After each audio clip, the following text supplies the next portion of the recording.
Ambassador wa Katonda Pastor Robert Kayanja.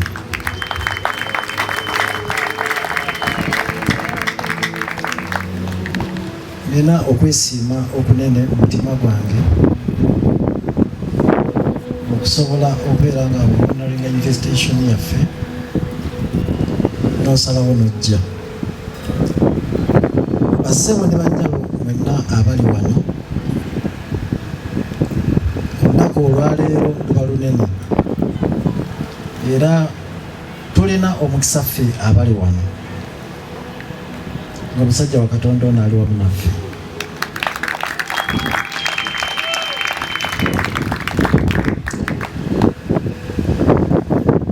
Pastor wange Pastor Nyanzi, nkwebaza olw'okunsumba ne maama. Bishop Kalumba, musanyufu okubanga oli wano.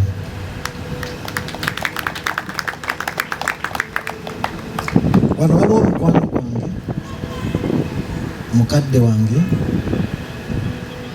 eyanjola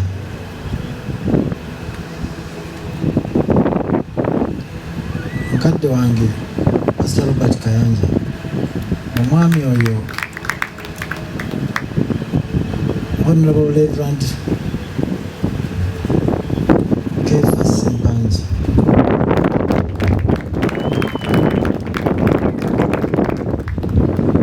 Pastor Robert Kayanja ndio mubaana abayolebwa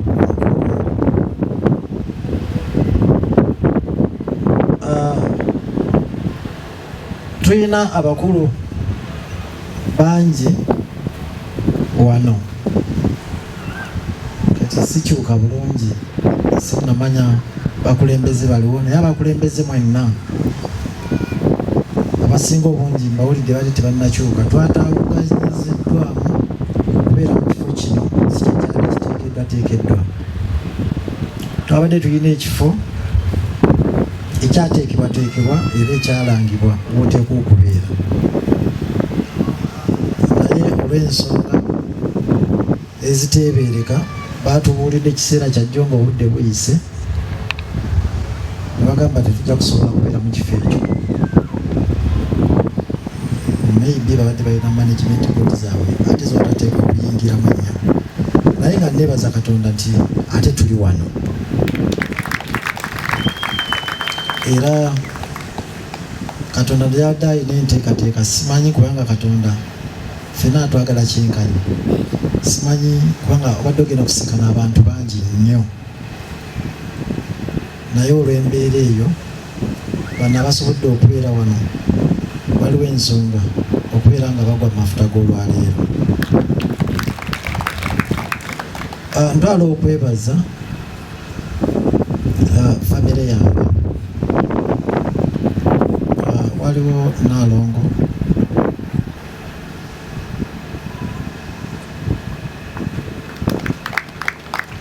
neebaza omukyalo oyo nti naye abadde mukono munene mu kintu kino eryobulamu bwange neneebaza Nyamwiza Mary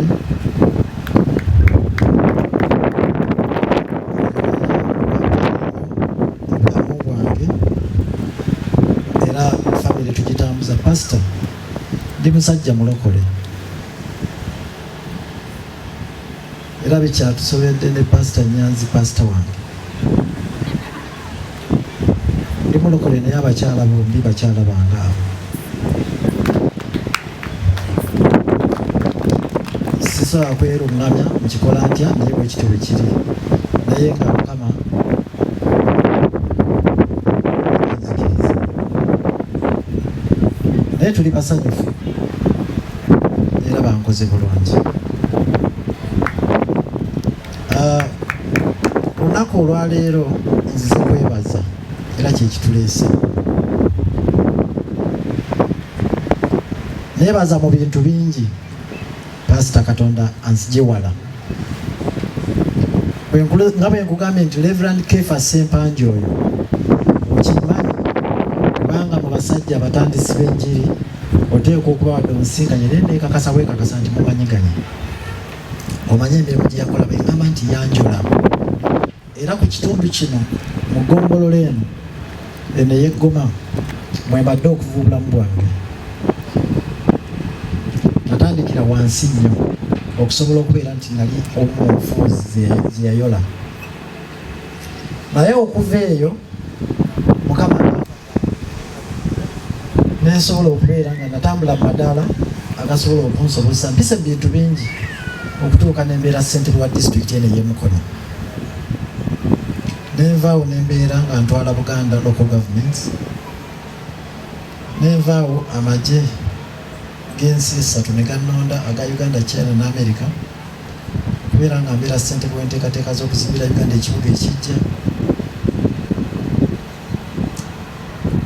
era nembeera nga Katonda asobola okuba nga ntaddemu obuvumu mu nze nembeera nga najja okubeera omubaka candidate ab'okubeera omubaka wa parliament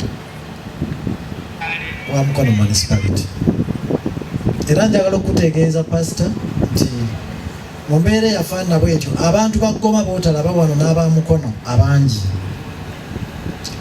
ne bakola kyonna ekyasoboka banteekamu obwesige obwo mu kalulu akaggwa. Siri mu kwekubira nduulu naye bakimanyi nenvawo nga mpangudde watali kugamba nti neyali anvuganya yali afunye hafu yaabo. Era mu mbeera efaanana bwetyo nzikiriza nebyetooloola owatali kubeera nga nsobola okugamba ensonga nange gye sitamanyi nekyabaawo mu sayidi eyo nga tuva mu byobululu awo kavuya kukaali awo nenfuna ekizibu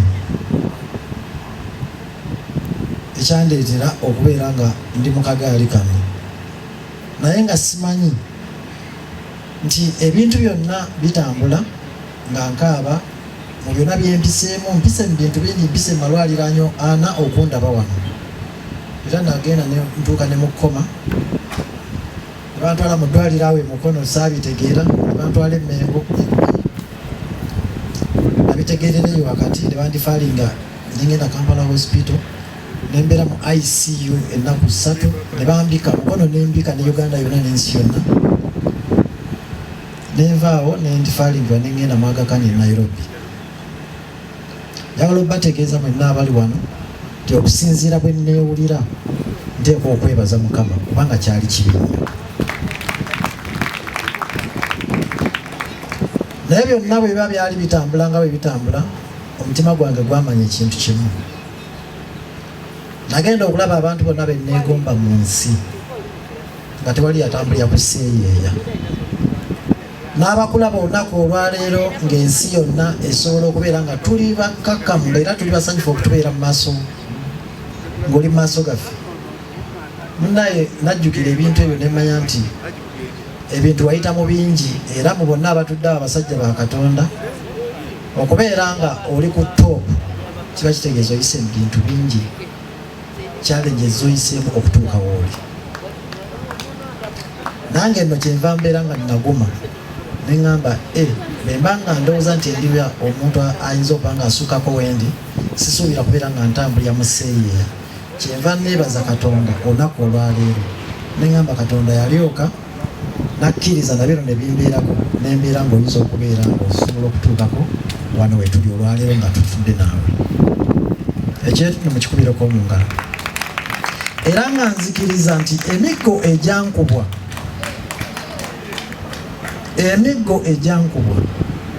kubanga sirina musango gwe nakola. Pastor Robert sirina musango gwe nakola. Bano bonna ab'emukono bakimanyi.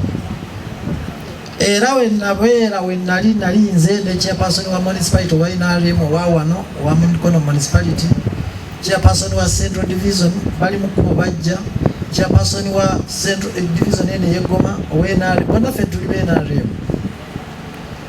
Ab'Emiruka twali abantu 6 ffenna nga tuli bakulembeze. Mwana tukyewuunyisa. Neyakeera ku makya n'atandika ekintu kino bwe mutunuulira musajja abeera soba muntu mulamu. Nesimanyi kiki ekyamubaako naye bwakityo bwe kiri nti newebanga simanyi olwaleero Bishop n'abasumba mwenna abali wano nti olwaleero singa bambuuza nti Yuda Isikalioti nze mbangusala agende mu Geyeena oba agende mu ggulu. Amazima ga Katonda mu ggulu nze mbagamba agende mu ggulu kubanga singa teyali ye ensi teyali erokoddwa. Nze bwentyo bwe nkiraba Bishop kubanga singa teyali amu Yesu lukwe teyandifudde kuziikibwa okujja ave magomba atunumule. Kati nange omuntu oyo eyankuba ntwala omukisa guno mu maaso go pastor okugamba nti musonyiye. Era nzikiriza nti waliyo emisango mingi egibadde siri muntu mwangu nnyo.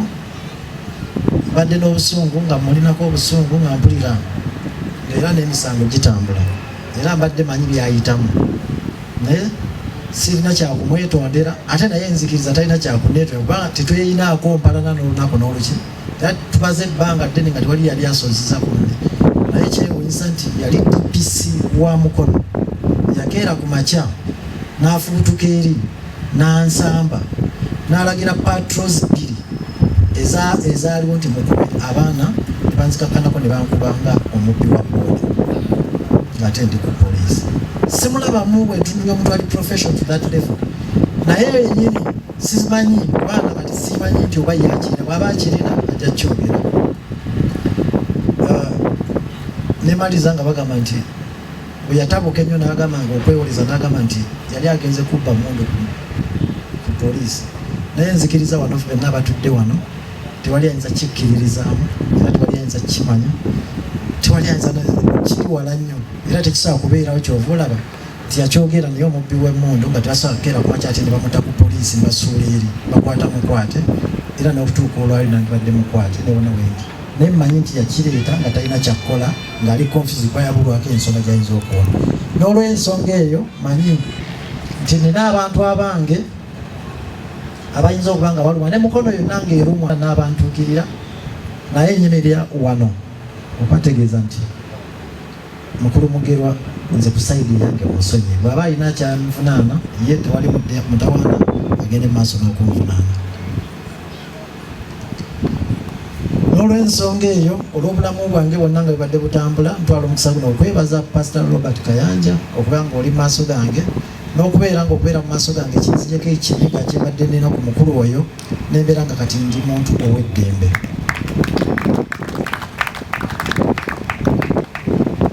Era ne ntwala okwebaza omusumba wange Pastor Henry Nyanzi olw'okunsumba. Weebale kunsumba, weebale kunjagala. Siri mulungi, siri mutuukirivu nnyo, naye weebale kubanga Mukama akozesezza okunnuŋŋamya okubeera ng'onsumbye n'ontambuza okubeera nga nnako akalungi akatono ke nnina mu nsi. Neebaza Bishop Kalumba oyo twasoma naye tuvudde wala, weebale kubeerawo nange n'abasumba abalala bangi abasoki naye. Era nzijukira bwe nali nga nnyingira mu buweereza bwange Katonda bwe yampa okubeera nga nziriza church, nakitandika mu maaso go. Bwe nasooka nga bagulawo ekintu kyayita omuzingo, twali naawe mukono paabi ne bakuyita gwali okugemya omukulu. Nensooka nteekayo ekyapa ky'ettaka okuwakalira oyo yali asinga okuba nga amanyi Bayibuli, yagisoma okuddamu ebibuzo bya Bayibuli. Mukama wange nakitwala okumala emyaka 9 nga ngisponsalinga, era buli mwaka nakiwambako emmotoka oba ekyapa ky'ettaka.